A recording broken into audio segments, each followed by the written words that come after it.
Bismillahirrahmanirrahim. Assalamualaikum warahmatullahi wabarakatuh. Alhamdulillah. Wassalatu wassalamu ala rasulillah Sayyidina Muhammadin ibni Abdillah wa ala alihi wa sahbihi wa mawalah, amma ba'd. Alhamdulillahi rabbil alamin. Pada pagi hari ini kita bisa bertemu kembali setelah sekian purnama kita tidak melanjutkan. Sekarang kita bisa melanjutkan, dan saya berterima kasih karena ini ngaji saya semakin semangat karena sudah ada semakin teduh, jadi tidak kepanasan. Ini kan ada payonnya ini. Tadi katanya dipindah di tengah biar kalau berdiri tidak kejedot kebentuk ya. Tapi insya Allah, karena tinggi saya tidak sampai segini, jadi ya tidak kebentuk, masih jauh. Ini buat tempat apa ini? Mushaf. Jangan jangan dinaiki ya. Taif ala kulli hal, monggo kita mulai ngaji kita dengan bacaan Ummul Quran. Mudah-mudahan Allah anugerahkan kepada kita ilman nafi'an mubarakan fid dini wa dunya wal akhirah, dan Allah takdirkan kita termasuk min ahlil Quran, yaitu ahlullah wa khassatuh. Ala hadhihi niyyah wa ala kulli niyatin salihah wa ala ma nawaina wa ala ma nawahu as-salafus salih. ثم إلى حضرة النبي المصطفى محمد صلى الله عليه وسلم وإلى حضرة إخوانه من الأنبياء والمرسلين والصحابة والتابعين والعلماء العاملين والمصنفين وأئمة المجتهدين والقراء والمفسرين، ونخص خصوصا إلى مؤلف كتاب التبيان في آداب حملة القرآن Al-Imam Muhyiddin Abi Zakaria Yahya bin Sharaf An-Nawawi Asy-Syafi'i, wa ila hadrat wa ila arwahi masyayikhina fi muassisi Khairiyah Hashim Hadrat Syekh Haji Hashim Asy'ari wa azwaji Kiai Ma'sum Ali punya Khairiyah Hashim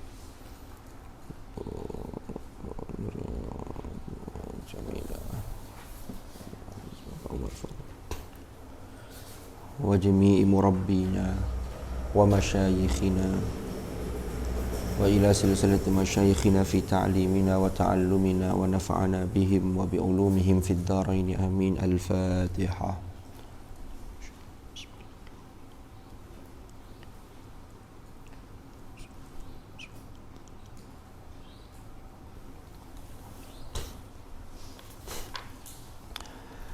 Bismillahirrahmanirrahim.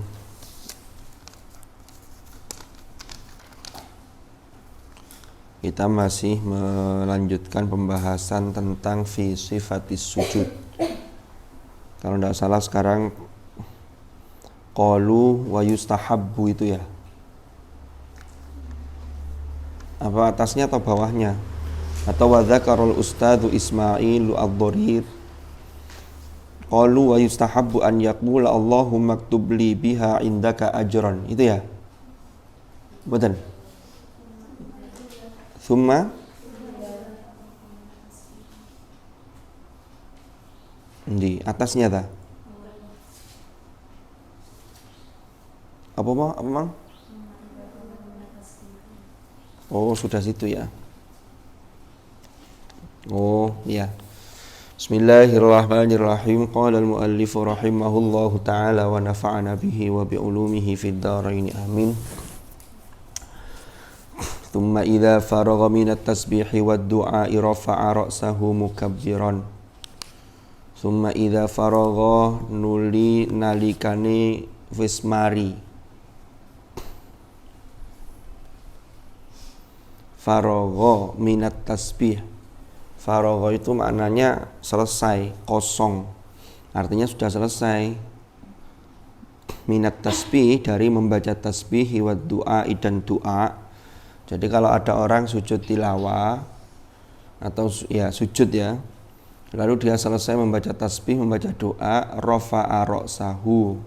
Kemudian orang tersebut mengangkat kepalanya, rafa'a maka mengangkat sapa man ra'sahu ing kepalanya man, mukabbiron hale dengan membaca takbir. Mukabbiron hale dengan membaca takbir.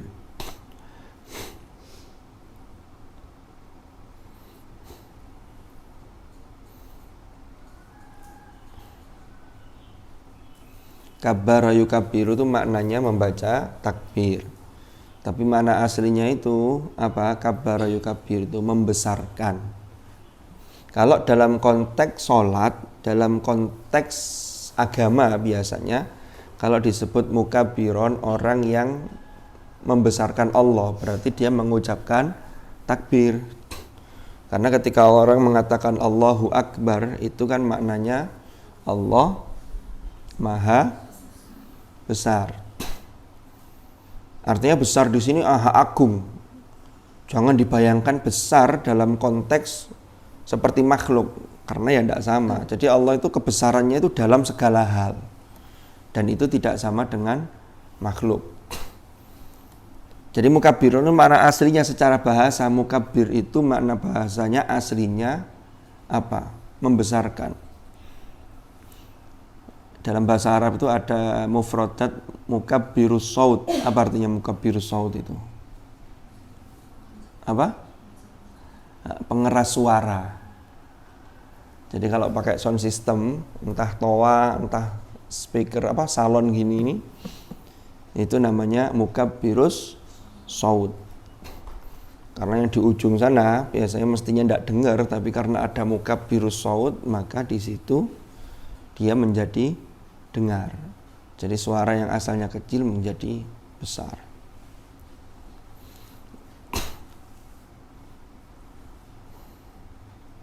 Kalau faragha itu biasanya digunakan mufradat ini, kosakata ini. Itu biasanya kalau orang setelah melakukan sesuatu lalu selesai.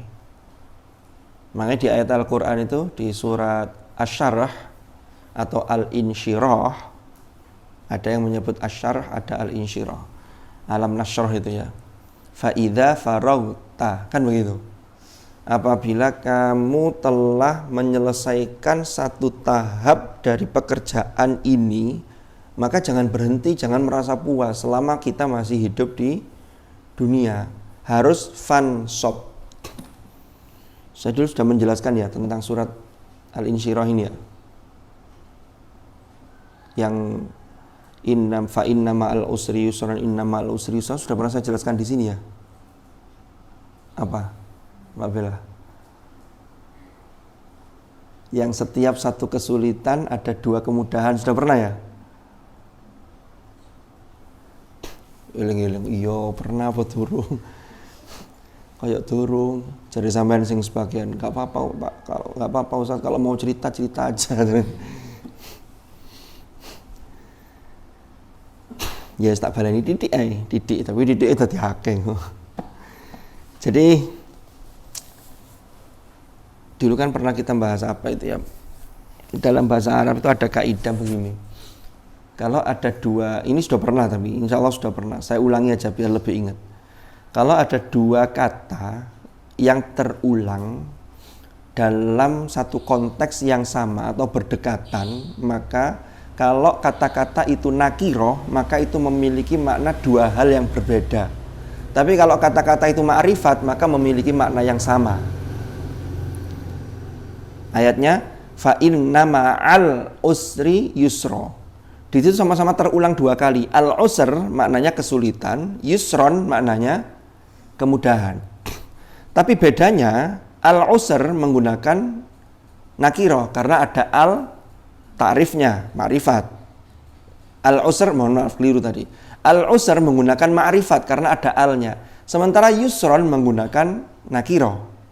Berarti kesulitannya itu ada berapa? Satu. Kemudahannya ada berapa? Dua, karena yusronnya menggunakan nakiro. Sampai nek maca kitab di Fathul Qorib itu banyak. Apa contohnya?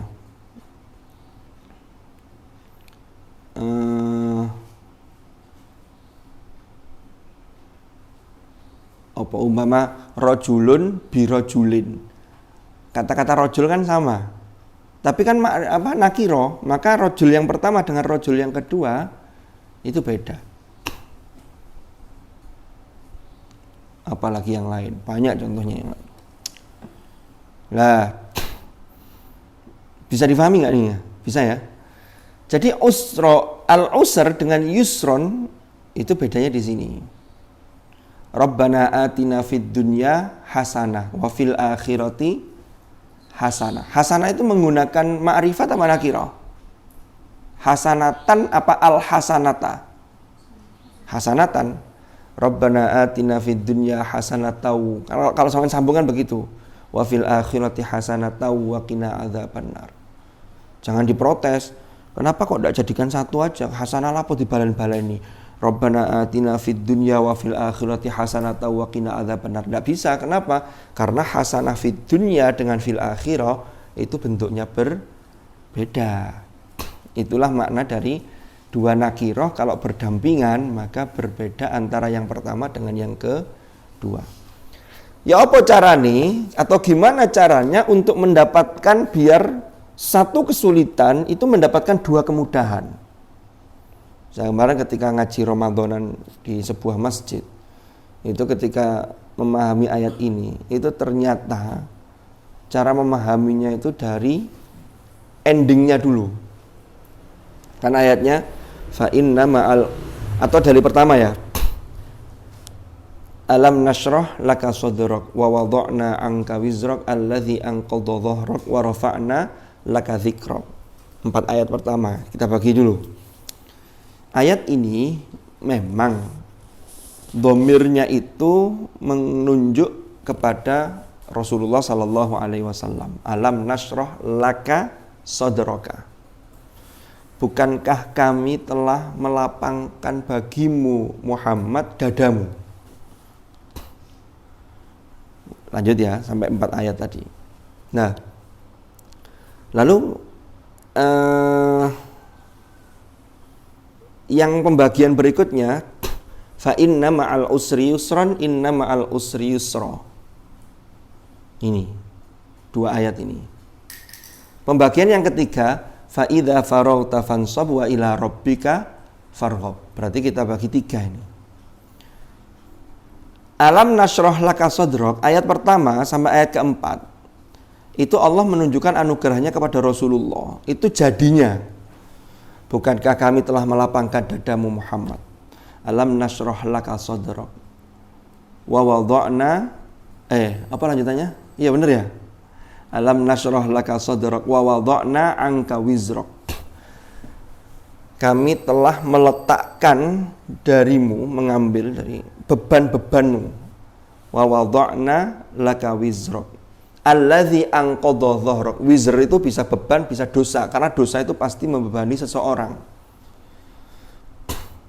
Orang yang biasa melakukan dosa itu kelihatannya dia senang-senang, tapi ketika ada satu waktu yang terkadang dia tuh lewat, ya Allah, saya ini banyak dosa. Keimanan yang berbicara. Tinggal bisikan keimanan itu seberapa jernih itu kembali ke masing-masing orang. Seberapa sering dia mengasah hatinya sehingga keimanan itu betul-betul terpancar. Nah, alladzi anqadha dhahrak, yang apa istilahnya?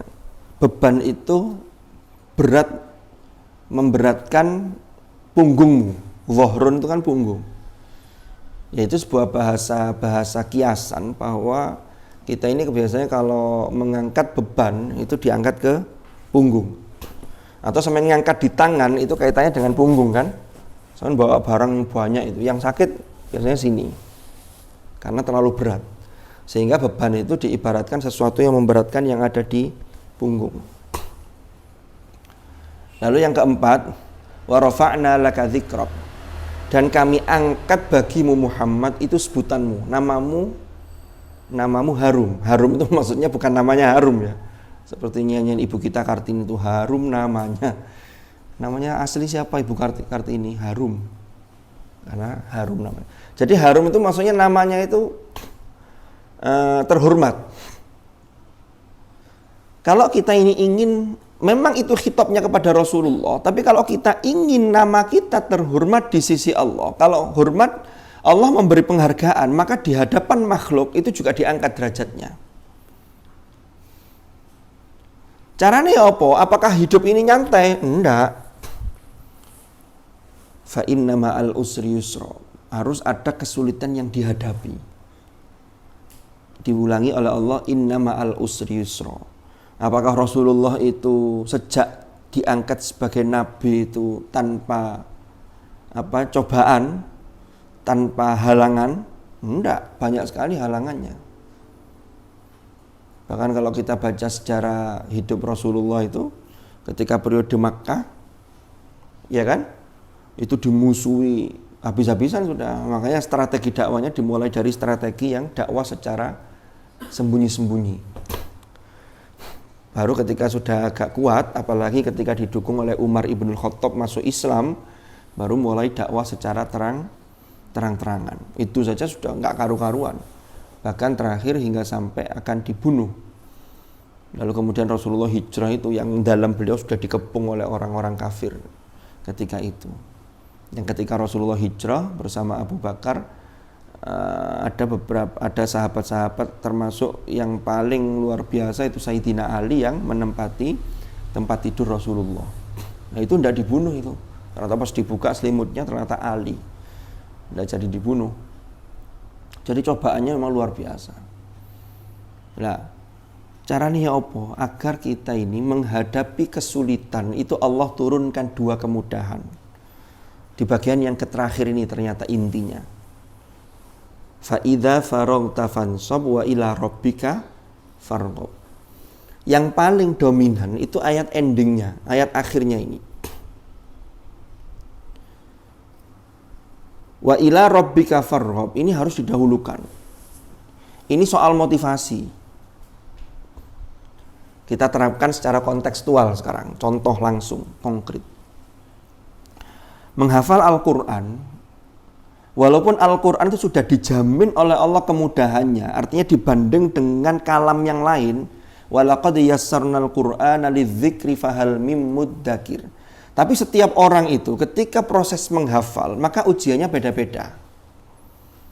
Tapi yang jelas harus ada usaha yang serius. Kalau enggak, gagal. Serius itu dimulai dari apa? Ya disiplin waktu, bagaimana dia memanage waktunya dengan baik. Lalu ketika store di hadapan guru dan lain sebagainya. Deres. Nah itu kan ujian-ujiannya. Itu konsekuensinya begitu memang.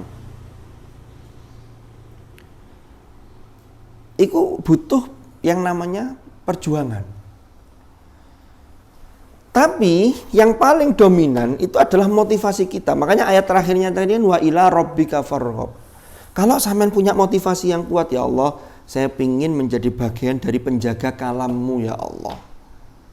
Kalau itu tekad itu sudah ada dalam diri kita, itu berarti kan motivasi. Bukan karena terpaksa, tapi sampean betul-betul karena bismillah. Gak niat lian-liani. Saya ingin mempersembahkan sebagaimana dalam hadis Rasulullah mendapatkan mahkota yang kemudian dihadiahkan mahkota itu kepada orang tua kita. Itu sebagai bukti bahwa kita ini betul-betul anak yang birrul walidain. Itu kan luar biasa. Kalau tekad itu kuat, maka fa'idha farauta fansabnya jalan. Tapi kalau wa ila rabbika farghabnya tidak kuat, maka fansabnya tidak jalan. Contoh, fa'idha farauta fansab itu begini, nambah juz 30, setelah juz 30 fansabnya itu apa? Ya dilanjutkan, deresnya lanjut, itu bagian dari fansab, nambahnya lanjut, berarti bagian dari fansab, karena juz 30 selesai, lanjut terus. Karena farghabnya kuat. Tapi kalau wa ila rabbika farghabnya, harapannya kepada Allah itu tidak begitu kuat, motivasinya tidak kuat, itu malas. Alasan bisa dicari. Mau setoran. Karena malesnya duluan sehingga alasannya keluar. Saya kayaknya agak tidak enak badan ini, agak pusing-pusing. Mau begitu. Dan kalau 1 bulan tamunya datang, itu senangnya minta ampun. Alhamdulillah, prai setoran. Umpama, kalau prai setorannya. Karena ada di pesantren itu ada yang tetap setoran murojaah, ada yang libur, ada yang tetap jalan. Nggak tahu kalau di sini yang mana itu, tetap setoran. Tetap. Itu untuk menjaga ritme semangat kalian. Ya. Jadi kalau sampean sudah fa'idha farota fansob wa ila rabbika farghab, yang kemudian fansobnya itu jalan, maka disinilah Allah akan turunkan kemudahan, 2 kemudahan ketika menghadapi satu kesulitan. Kalau sampean menghadapi kesulitan yang tidak berujung, maka introspeksinya itu 2 hal yang terakhir ini. Sudahkah wa ila rabbika farghab itu betul-betul kuat? Sudahkah fansobnya sudah saya lakukan secara total?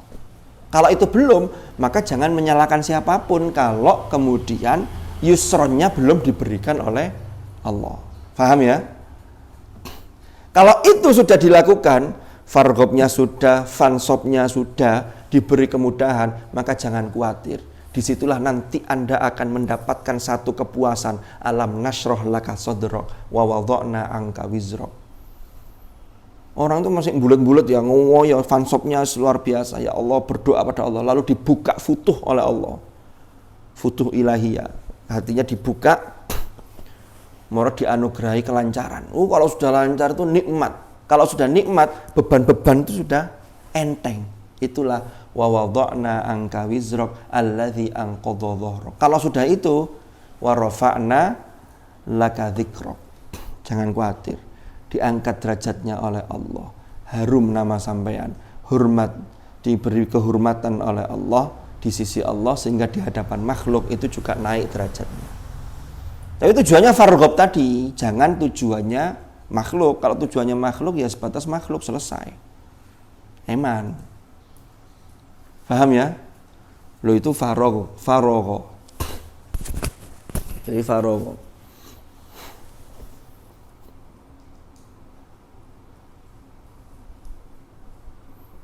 Apa itu di hadis Rasulullah itu yang iltanim khomsan qabla khomsin, kan ada itu ya. Jadi kita diperintahkan untuk betul-betul iltanim khomsan, itu untuk memanfaatkan waktu dalam 5 hal sebelum datangnya 5 hal. Apa lanjutannya itu ya? Termasuk salah satunya di saat engkau punya waktu luang, berarti menyelesaikan dari sesuatu tadi itu sebelum datang kesibukanmu. Karena kesibukan itu bisa datang kapan saja. Dan orang itu semakin bertambah umur itu biasanya semakin sibuk. Ya. Jadi memahami surat Al-Insyirah tadi diambil ujungnya dulu, farghobnya dulu.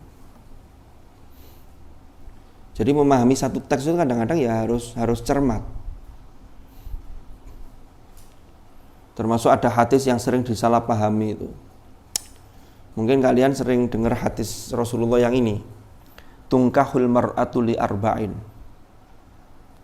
Perempuan itu dinikahi itu karena 4 hal. Saya lupa urutannya itu. Mungkin 5 liha, wali jamaliha, wali hasabiha, wali diniha. Karena hartanya, karena kecantikannya, karena keturunan baik, artinya dia punya hasab itu garis keturunan ke atas, kembah-mbahnya itu keturunan orang-orang baik. Ya tokoh, ya mungkin kiai, ya mungkin orang yang berada. Walidiniha, dan karena agamanya. Lanjutannya hadis itu, fadfar bidzatiddin. Pilihlah dengan kuat perempuan yang bidzatiddin, itu yang betul-betul memiliki agama yang kokoh, pemahaman agamanya bagus, istiqomahnya dalam hal agama juga bagus. Endingnya di mana pesannya? Pesannya yang inti itu fadfar bidzatiddin. Lah, banyak orang yang salah paham itu dikira begini. nikahilah perempuan itu karena 4 hal. Itu bukan perintah. Cari perempuan itu yang ya sugih, wong tuane sugih, ya ayu, nasabe apik, agamane apik. Iki yang menggabungkan keempat-empatnya ini agak susah. Ya. Ono sing duweke akeh, wong tuane sugih, warisane akeh, tapi gak pate ayu. Agama gak ngerti, ono ngono. Atau sugih, ayu, nasabe ya apik, tapi gak ngerti blas tentang agama, gak pernah mondok, ndak pernah di Madrasatul Quran lil Banat, apa begitu. Lah kan ada Madrasatul Quran lil Banat, ada lil Banin. Kalau lil Banin di MQ sana. Ternyata hadis ini maksudnya ngene. Biasane wong lanang iku ya seringkali ini dalam tradisi Arab termasuk di masyarakat-masyarakat yang lain, ada orang laki-laki itu yang motivasi menikahi perempuan itu karena ndelok wong tuane sing duweke akeh, tinggalannya banyak, engko cek oleh warisan akeh. Ada motif begitu. Ada motif yang ndelok mek ayune tok, gak pinter, gak apa-apa, gak ngerti agama, gak apa-apa. Ana sing menggolek, oh iki turunan wong apik. Agamanya gak penting. Padahal ternyata perintahnya itu golek itu yang paling utama, itu yang falfar bidzatid diniha dulu. Kenapa? Karena kalau sudah agamanya kena, maka dia bisa menjaga dirinya, dia bisa menjaga kehormatannya, bisa menjaga kehormatan suaminya, bisa menjaga kehormatan keluarganya. Dia paham akan tugas-tugasnya sebagai seorang istri. Loh itu. Karena jadi ibu itu penting sekali. Al-ummu madrasatul aulad. Atau ada ungkapan lain madrasah ula. Nah, padahal yang inti itu kan ya agama. Karena agama ini yang menjaga kita. Alladzi huwa ismatu amrina. Ini yang menjaga urusan kita. Itu agama. Lian-liane oleh itu bonus. Gitu loh. Kenapa kok hadis ini mengatakan bahwa falfar bidzatid itu perintah kepada laki-laki? Karena laki-laki itu, kalau laki-laki itu kan punya hak pribadi, hak prerogatif untuk menentukan pilihan. Kalau perempuan iya, tetapi tetap harus persetujuan wali. Sampean iya, tapi bapak sampean atau wali sampean enggak bisa. Ya kecuali ada beberapa kasus nanti. Itu nanti rembetan masalah, beda lagi. Kan sampean enggak bisa menikahkan diri sampean sendiri. Makanya biasanya terkait dengan kejelasan untuk mengajak kapan nikah dan lain sebagainya, itu kan biasanya dari pihak laki-laki. Biasa ada acara lamaran atau ngelamar gitu ya. Datang ke pihak perempuan, lalu didiskusikan, disampaikan, kalau tanggal sekian gimana, dirembuk kan begitu tanggalnya, bulan apa. Dan inisiatif itu dari laki-laki, karena perempuan itu kadang-kadang lebih banyak dalam posisi ya tetap meminta kejelasan, tetapi kan tidak bisa menentukan sendiri, karena terkait dengan wali barang tadi itu. Jadi kalau laki-laki itu menikahi perempuan itu dinikahkan oleh siapa? Oleh walinya. Ini mau cerita apa sih kalau wali-wali bareng? Dari sampean sudah berpikir, aku kapan mau kuliah ini? Bismillahirrahmanirrahim. Ada pertanyaan?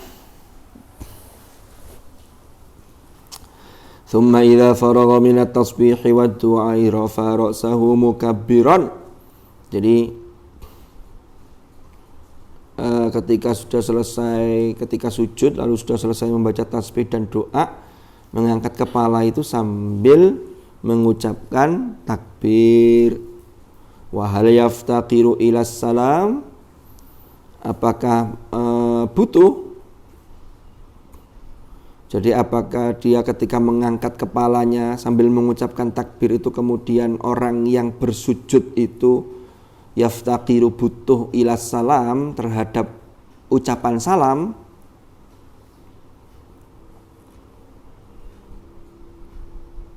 fihi iku ing dalam masalah ini qaulani utawi dua pendapat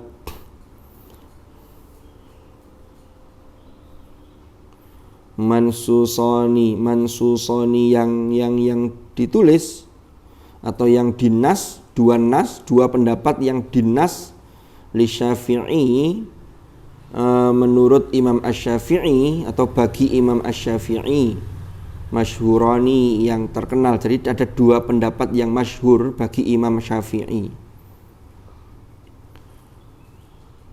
Asahuhuma utawi paling sahihnya di antara dua qaulani, dua pendapat itu inda jamahiril ulama min ashabihi menurut mayoritas ulama dari madhab Syafi'i, inda jamahiril ulama min ashabihi menurut mayoritas ulama dari madhab Syafi'i iku annahu bahwasanya orang yang sujud tadi itu iku yaftaqiru butuh, artinya butuh itu butuh untuk menutup sujudnya dengan ucapan salam. Iku yaftaqiru butuh ayyaftaqiru ilas salam.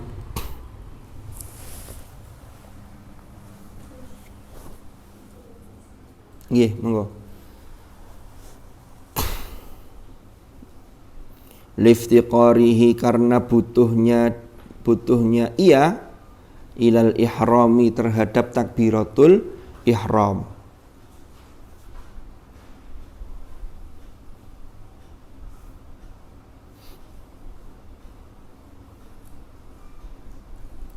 Jadi orang yang sujud tilawah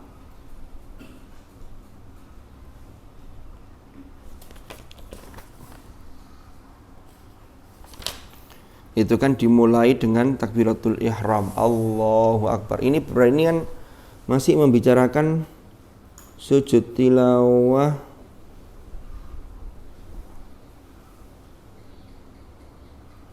yang di luar sholat ini.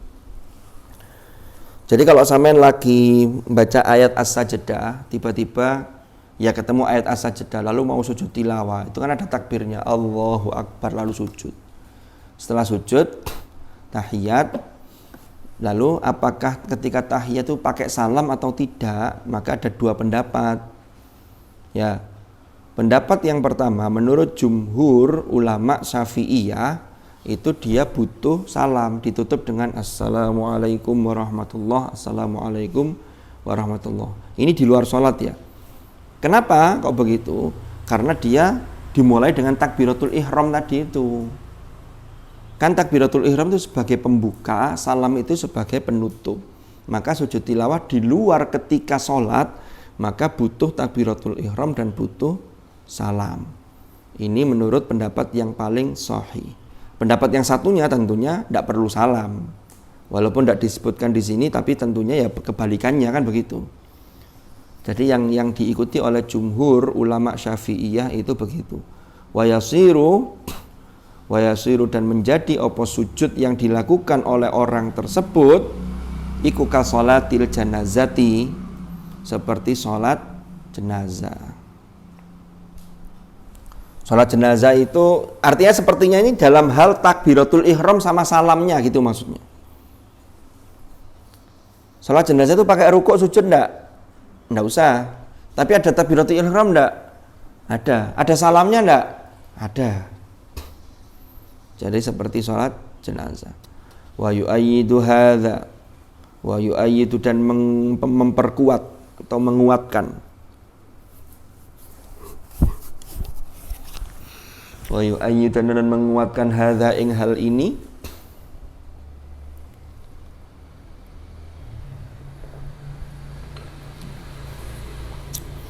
apa ma rawahu Ibnu Abi Dawud, apa ma sesuatu rawa yang telah meriwayatkan hu ing ma sapa Ibnu Abi Dawud, yaitu Ibnu Abi Dawud bi isnadihi as-sahihi lawan sanadnya yang sahih.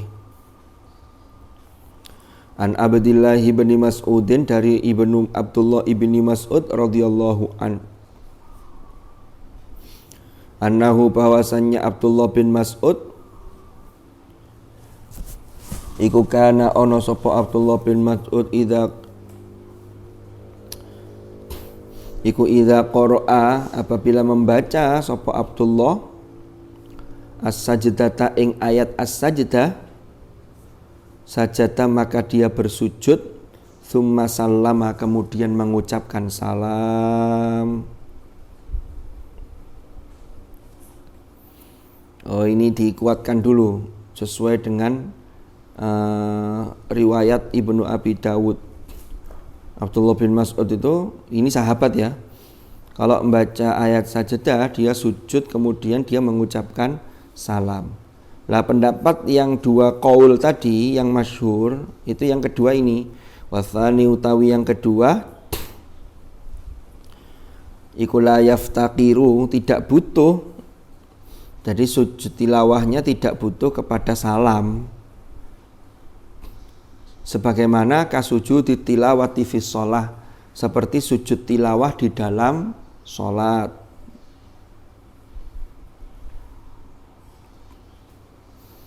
Kalau di dalam sholat kan tidak perlu salam sujud tilawahnya.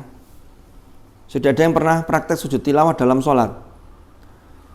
Pernah ikut tarawih yang pakai 1 juzan atau 1 juz setengah? Itu kalau tarawihnya pakai juz amma ya tidak ketemu. Karena dimulai dari at-takatsur. Kalau ayat sajdahnya. Tapi kalau pakai juz-juzan itu biasanya imam ngasih tahu rakaat pertama sujud tilawah.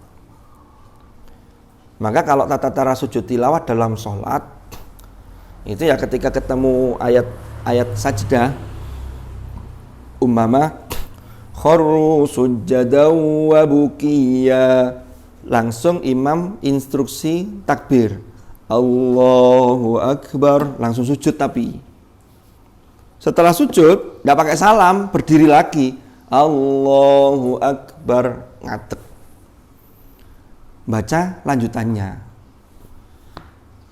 Bagaimana kalau ayat sajdah itu berada di akhir surat dan kita sudah selesai bacanya? Umpama baca 1 halaman, ayat sajdahnya di pojokan bawah, surat Al-Alaq contohnya. Kalla la tuti'hu wasjud waqtarib. Kan itu nisor dewe. Allahu Akbar, sujud tilawah. Ngadeg mana? Allahu Akbar.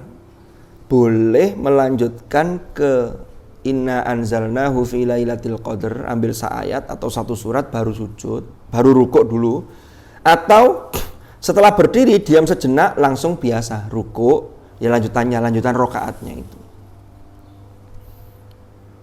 Kalau dalam surah Al-Insyiqaq apa ayatnya itu?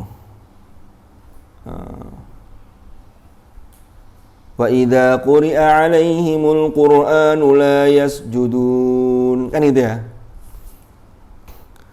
Sujud tilawah ngadeg maneh, jangan tutukane kan? Balil ladzina kafaru yukadzibun wallahu a'lamu bima yu'un fabashshirhum bi'adzabin alim illal ladzina amanu wa 'amilus shalihati lahum ajrun ghairu mamnun. Terus biasa, Allahu Akbar, ruku. Di sini yang dibikin contoh itu maksudnya ada pendapat yang mengatakan sujud tilawah di luar sholat itu tidak perlu salam. Mari sampean sujud ya wis, mari. Tapi yang paling sahih di antara dua pendapat itu tetap menggunakan salam. Kenapa? Karena ada takbiratul ihramnya. Kalau dalam sholat kan bukan takbiratul ihram, itu takbir untuk instruksi. Tapi tidak usah mengangkat tangan, termasuk ketika berdiri lagi itu tidak perlu duduk istirahat, tapi langsung berdiri lagi. Duduk istirahat itu kalau dalam mazhab Syafi'i itu kan ketika rakaat pertama, rakaat ketiga, kalau sholat 4 rakaat. Wayang ngadeg itu loh, karena longgoe dilu itu namanya duduk istirahat, ojo suwe-suwe. Jadi duduk istirahatnya sebentar. Tapi kalau dalam sujud tilawah tidak pakai duduk istirahat. Paham ya? Dalam sholat. Lanjutannya, la yaftaqiru ka sujudi tilawati fi sholati wa illa wa li annahu, dan karena wali annahu, dan karena sesungguhnya dia atau hal tersebut, jadi hal tersebut itu yang terkait dengan sujud tilawah yang menggunakan salam, ikulam yungqol, tidak diriwayatkan anin Nabi sallallahu lam yungqol, tidak diriwayatkan anin Nabi sallallahu alaihi wasallam, dari Nabi sallallahu alaihi wasallam, apa dzalika, hal tersebut. Jadi hal tersebut yang menjelaskan tentang orang sujud tilawah di luar sholat lalu diakhiri dengan salam, itu tidak, riwayatnya bukan dari Nabi, tapi tadi sandarannya kepada Abdullah bin Mas'ud, annahu idza qara'a as-sajdata sajada tsumma sallama, tadi kan itu.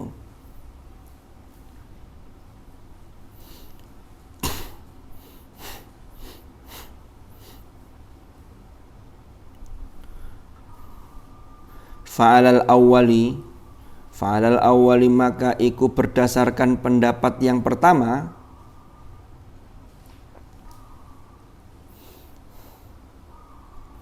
Pendapat yang pertama tadi yang mengatakan apa tadi? Sujud tilawah itu pakai salam. Ada muncul pertanyaan lagi, hal yaftaqiru ila tasyahudi, apakah ia butuh terhadap tasyahud? Jadilah ada orang membaca ayat as-sajdah di luar sholat, lalu sujud tilawah, lalu kan tahiyat akhir. Sebelum salam itu kan duduknya tahiyat akhir, lalu salam.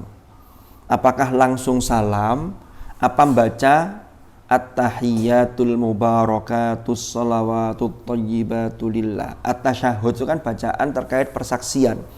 Asyhadu an la ilaha illallah wa asyhadu anna muhammadar rasulullah. Apakah pakai itu atau enggak? Ternyata jawabannya fihi wajhani.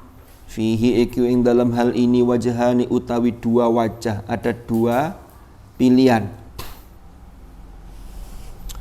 Asahuhuma, utawi yang paling sahihnya dua wajah, iku la yaftaqiru, tidak butuh, kama la yaftaqiru, sebagaimana tidak butuh ilal qiyam, sebagaimana sujud tilawah itu yang dilakukan di luar sholat itu tidak butuh terhadap berdiri.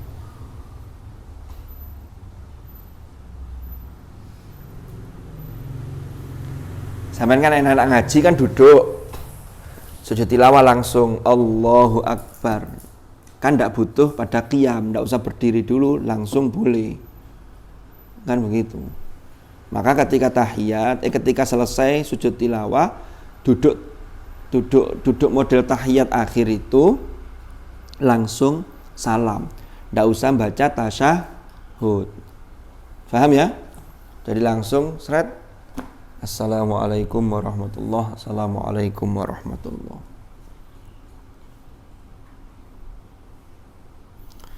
Wa ba'du ashabina lan utawi sebagian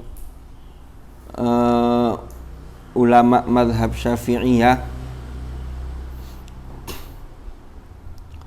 iku yajma'u memadukan atau mengumpulkan bainal mas'alataini, di antara dua masalah. Jadi masalah ini dikumpulkan, lalu ada pendapat wa yaqul, dan mengatakan sapa ba'du ashabina fit tasyahudi wassalami, terkait dengan apakah sujud tilawah itu butuh tasyahud dan butuh mengucapkan salam, itu terdapat salasata aujuhin, ing tiga wajah, tiga pilihan pendapat.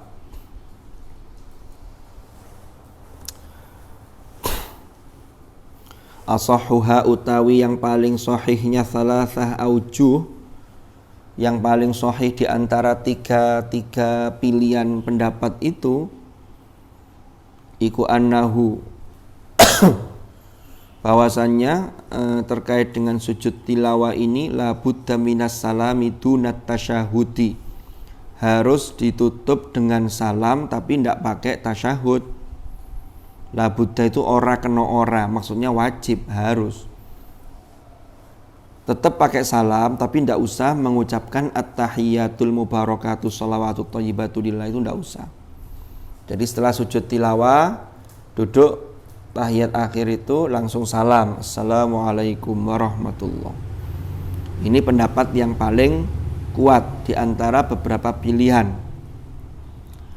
Wathani utawi yang kedua, la yahtaju ila wahidin minhuma, tidak membutuhkan, jadi sujud tilawahnya tidak membutuhkan kepada salah satu di antara keduanya, bahkan dua-duanya juga enggak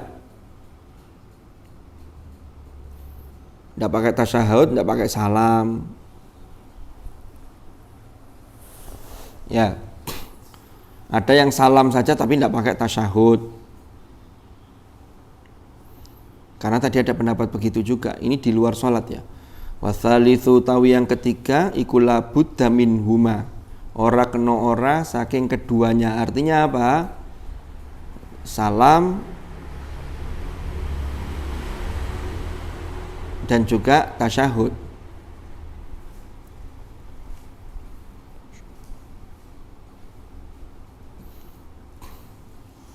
Wa mimman qala, wa mimman lan iku setengah saking ulama qala yang dawuh sapa man.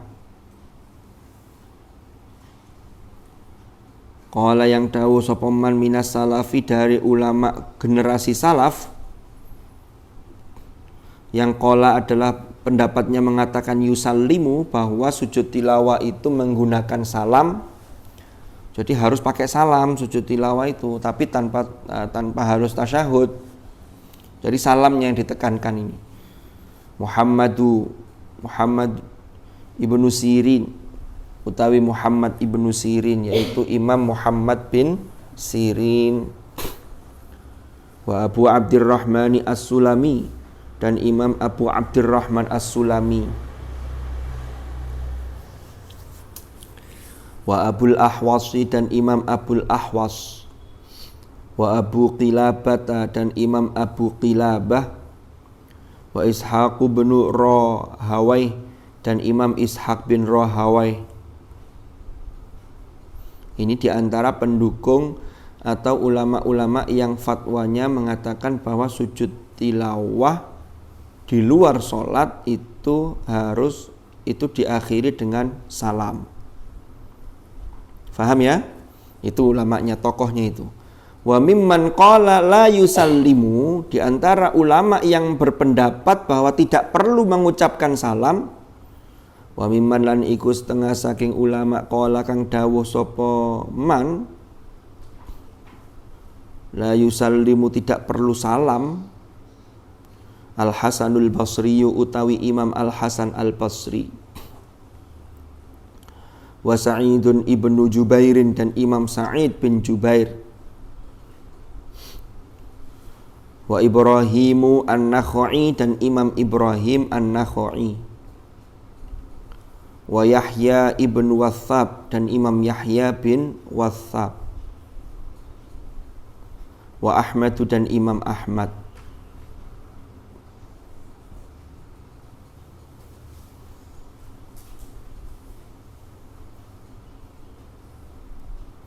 Wa hadza, utawi hal ini, penjelasan tadi itu yang panjang tadi.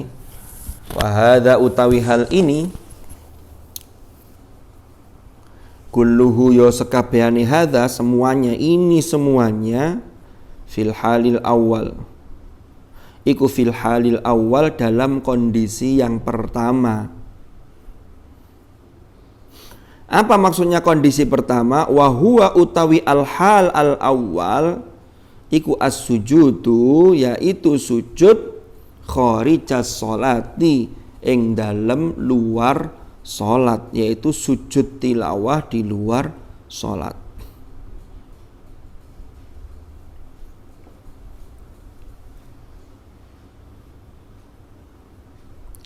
Wal halu tsani utawi hal atau keadaan yang kedua iku an yasjuda yen to sujud sapa seseorang sapa man iku an yasjuda yen to sujud sapa man litilawati karena sujud tilawah fis sholati ing dalam salat. Jadi keadaan yang kedua itu sujud tilawahnya di dalam salat. Kalau tadi penjelasan apakah pakai salam, pakai tasyahud, itu ketika di luar sholat. Nah yang kedua ini an yasjuda litilawati fis sholah. Kalau dalam sholat maka ketetapannya adalah fala yukabbiru lil ihrami. Fala yukabbiru maka tidak perlu bertakbir sapa man lil ihrami untuk takbiratul ihram. Jadi sujud tilawah di dalam sholat itu tidak perlu takbiratul ihram. Ketemu ayatnya ya langsung saja Allahu Akbar. Tapi kan bukan takbiratul ihram itu. Tidak perlu takbir lagi Allah Akbar, tidak usah.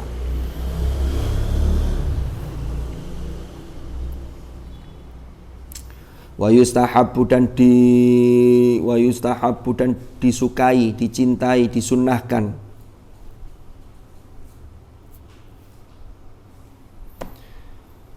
apa an yukabbiro yen to bertakbir sapa man lis sujudi untuk sujud tilawah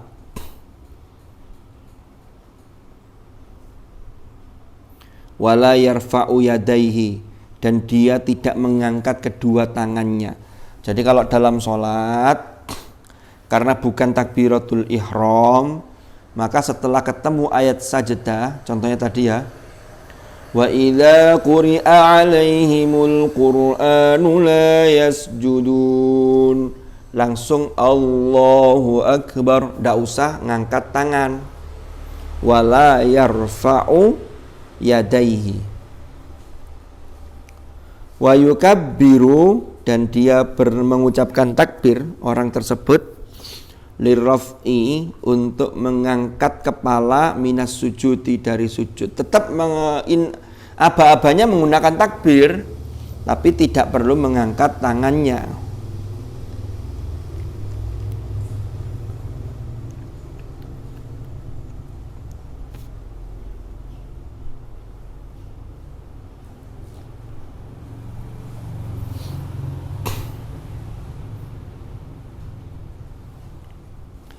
Biasanya di dalam mazhab Syafi'i itu memang ada kesunahan untuk mengangkat tangan kembali, tapi hanya ketika peralihan dari sujud ke qiyam, ke berdiri. Kan ada orang sholat itu kalau habis sujud rakaat pertama ya, berdiri umpama begitu, itu diangkat lagi tangannya, kan begini. Tapi untuk sujud tilawah itu tidak perlu mengangkat tangan. Jadi mengangkat tangan itu ketika mau berdiri itu disunahkan kecuali ketika sujud tilawah. Kalau untuk gerakan yang lain tidak perlu mengangkat tangan. Mari sujud, kate duduk di antara dua sujud ngangkat maneh. Sujud maneh, kate tahiyat, ada nggak yang mau tahiyat awal, tahiyat pertama, tahiyat akhir ngangkat tangan gini? Tidak ada, karena itu tidak, dalam mazhab Syafi'i tidak pakai begitu. Tidak ada. Sujud tilawah juga tidak, ya. Hadza huwa sahih. Hadza utawi hal ini. Jadi pendapat ini wa yustahabbu an yukabbiru lis-sujud wa la yarfa'u yadayhi wa yukabbiru lirraf'i minas sujudi. Hadza huwa sahihul masyhur. Ini adalah pendapat yang sahih, yang masyhur. Alladzi qalahul jumhuru, yang telah diucapkan atau telah difatwakan oleh mayoritas ulama atau telah dijelaskan oleh mayoritas ulama. Wa qala Abu Ali Ibnu Abi Hurairah. Ada pendapat dari Abu Ali bin Abi Hurairah min ashabina, ya, termasuk ashab, ya, termasuk apa? Ashab, termasuk dalam mazhab Syafi'i. Ini masih pendapat dalam mazhab Syafi'i. La yukabbiru lis-sujudi wala lirraf'i. Tidak perlu mengucapkan takbir ketika untuk sujud dan juga mengangkat kepala dari sujud. Ini ada satu pendapat. Tapi oleh penulis kitab At-Tibyan dijelaskan wal ma'rufu iku al-awwalu. Tapi yang lebih diketahui, lebih dikenal, lebih dipakai pendapatnya itu yang pertama tadi. Tidak perlu mengangkat tangan tapi tetap mengucapkan takbir. Apalagi kalau jadi imam, ini kasihan nanti makmumnya bingung.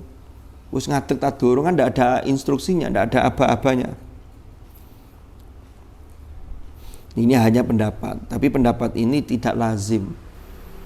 Yang paling banyak digunakan ketika seseorang sujud tilawah dalam sholat, maka tetap mengucapkan takbir baik ketika mau sujud atau sudah bangun dari sujud. Tapi tidak perlu mengangkat tangan. Faham ya? Itu dalam kondisi sholat. Ada pertanyaan? Monggo? Tidak ada? Sedikit lagi. Wa yustahabbu.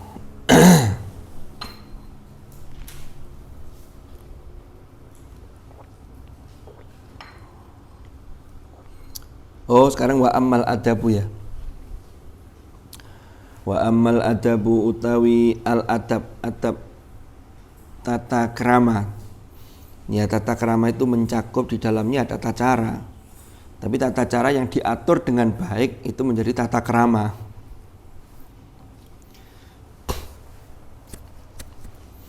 Fi hayati sujudi wat tasbihi.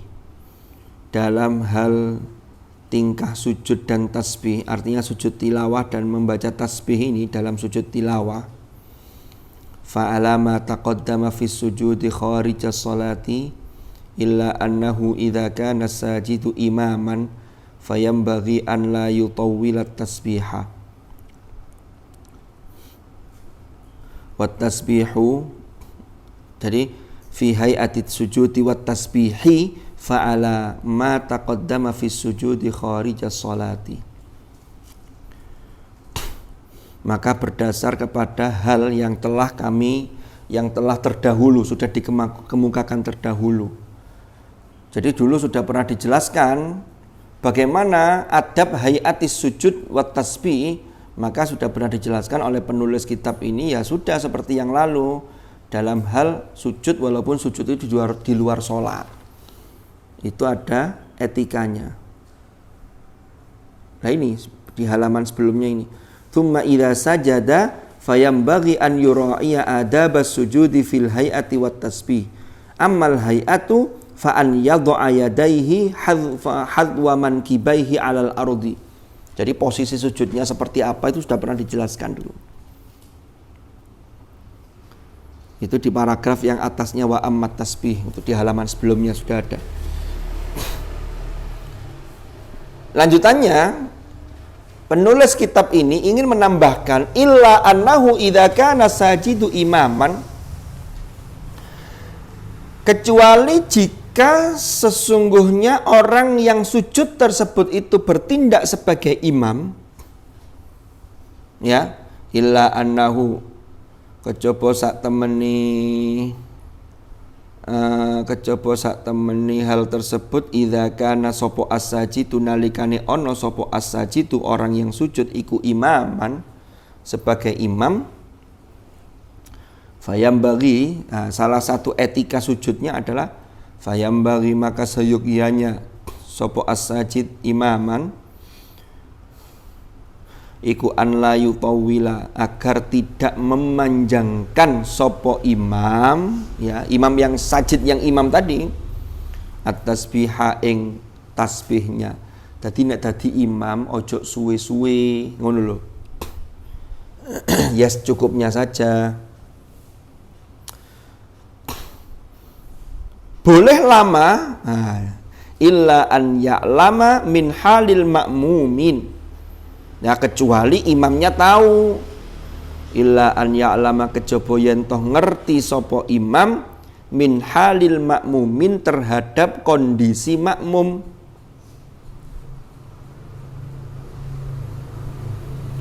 Annahum bahwasanya makmum iku yu'thiruna tawila lebih memilih panjang. Titik.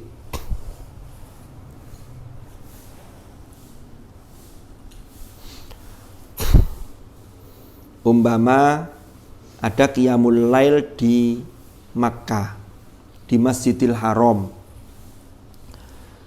Kayak kalau qiyamul Ramadan, qiyamul lail di bulan Ramadan, lalu ayat yang dibaca itu panjang-panjang dan ada ayat sajadah, lalu sujud tilawah ya. Kalau orang sudah beribadah di Masjidil Haram, itu insya Allah orang dari mana-mana itu tujuannya ke sana ya cuman ibadah. Bisa sholat di Masjidil Haram yang pahalanya berapa kali lipat? 100.000 kali lipat dibanding sholat di tempat lain. Jadi kalau sholat jamaah di Masjidil Haram itu berarti sekian kali lipat. Ditambah qiyamu al-lail, qiyam Ramadan. Itu luar biasa. Maka orang-orang ini tidak selak kemana-mana. Karena biasanya sahur sudah siap. Kalau mau sahur itu di mana? Di masjid itu sudah banyak buka dan sahur itu, buka puasa sama sahur itu sudah banyak roti disiapkan oleh orang-orang yang sodako itu banyak. Atau ada yang keluar sebentar nyari makan juga ada. Tidak gupuh yang lain-lain. Kalau di sini ibu-ibu nanti umpama ikut jamaah qiyamu Ramadan, qiyamul lail di masjid. Sudah di jam sampai jam 2, nanti pulang jam 2, di rumah harus menyiapkan sahur untuk keluarga, kan begitu. Kalau di sana kan enggak. Karena keluarganya kan di sini. Sudah ada yang dititipi masa umroh Ramadan umpama begitu. Maka Imam Masjidil Haram itu boleh memperpanjang sujudnya dengan membaca doa dan tasbih, karena seorang hamba itu ketika paling dekat dengan Tuhannya itu ketika dalam kondisi sujud. Maka itu boleh diperlama. Karena makmum tahu kondisi imam tahu kondisi makmumnya. Oh, makmum saya ini memang kesini tujuannya ibadah. Jadi masih suwe gak gremeng. Tapi kalau di sini qiyamul lail biasanya jam 2 selesai gara-gara imamnya sujudnya kelamaan, baik sujud tilawah ataupun sujud yang lain. Akhirnya jam 3:30 baru selesai. Itu pulang ke rumah ya gedandapan. Apa gedandapan itu ya? Belum masak ini dan seterusnya. Maka harus tahu kondisi makmum. Ini berlaku di semua hal. Contoh, umpama di sini sholat tarawihnya menggunakan 1 juz. Maka imam boleh, atau sholat maghrib menggunakan 1 halaman. Maka imam boleh memperlama bacaan selama 1 halaman. Soalnya apa? Ngerti lek makmumnya arek pondok kabeh, gak selak masak, gak selak nang dindi. Tapi kalau di kampung ndak boleh. Kecuali kampung itu sudah ada kesepakatan umpama tarawihnya 1 juz, sehingga orang dari yang tempat lain kalau pingin tarawih yang tidak cepet-cepet, yang lebih tenang, lebih bisa dinikmati, maka tarawih di situ. Maka itu lama boleh. Tapi kalau gawe ini sampean pulang ke rumah, tidak ada kesepakatan dengan warga, tiba-tiba sampean ngimami di musola, khusus ibu-ibu ya, moro-moro sing diwaca 1 juz, ya kasihan jamaahnya. Kecuali kalau sampean diminta, ustazah jenengan kan baru pulang dari pondok, hafizah, kita pengen tarawihnya tuh 1 juz, warganya semangat, sampeannya gak semangat. Tiba-tiba ujung-ujungnya gak semangat, kenapa? Karena ndak siap, lah kan repot jadi. Waduh, ndak siap saya. Jadi santri itu harus siap kalau mendapatkan amanah dari umat. Itu harus siap. Gitu nggih. Jadi kecuali kalau makmum mengetahui kondisi imam mengetahui kondisi makmum bahwasanya makmum itu memilih atau senang bacaan yang panjang termasuk sujud yang lama. Sampai sini ada pertanyaan? Mboten. Wallahu a'lam bissawab. Mudah-mudahan manfaat, mudah-mudahan barokah sampean dalam menuntut ilmu, dalam menghafal Al-Qur'an senantiasa diberi kemudahan oleh Allah Subhanahu wa taala dan betul-betul menjadi bagian dari min jumlati hamalatil Qur'an yang disebut sebagai ahlullah, ahlul Qur'an, ahlullah wa khassatuh. Mudah-mudahan manfaat barokah. Al-Fatihah.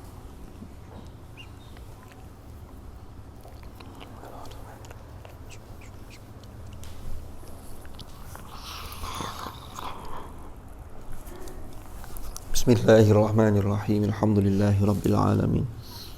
Allahumma ya Allah, Allahumma ma'al Qur'an ij'alna wa auladana wa dhurriyyatina wa ahlana wa ashabana min ahlil Qur'an alladhina hum ahluka wa khasatuk waj'alna wa iyyahum min ahlil ilmi wa ahlil khair wa ahlit tuqah wa min alladhina istafaita min ibadika alladhina warithul kitabak وسبقوا بالخيرات بإذنك برحمتك يا أرحم الراحمين اللهم إنا نستودعك ما قرأنا وما حفظنا وما علمتنا فاردده إلينا عند حاجتنا إليه برحمتك يا أرحم الراحمين ربنا آتنا من لدنك رحمة وهيئ لنا من أمرنا رشدا ربنا آتنا في الدنيا حسنة وفي الآخرة حسنة وقنا عذاب النار وأدخلنا الجنة مع الأبرار يا عزيز يا غفار يا رب العالمين Jazallahu anna Muhammadan sallallahu alaihi wasallam ma huwa ahlu wa salamun alal mursalin walhamdulillahi rabbil alamin. Al-Fatihah.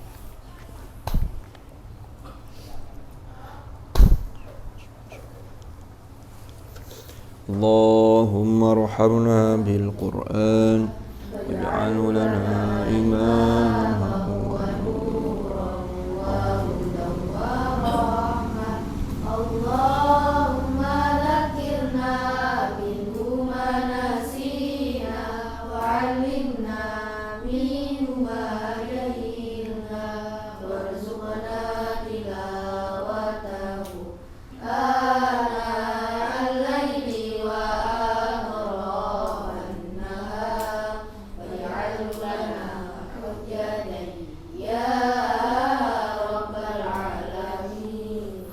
Subhanakallahumma bihamdik asyhadu an la ilaha illa anta astaghfiruka wa atubu ilaik wa sallallahu ala sayyidina Muhammad walhamdulillahi rabbil alamin.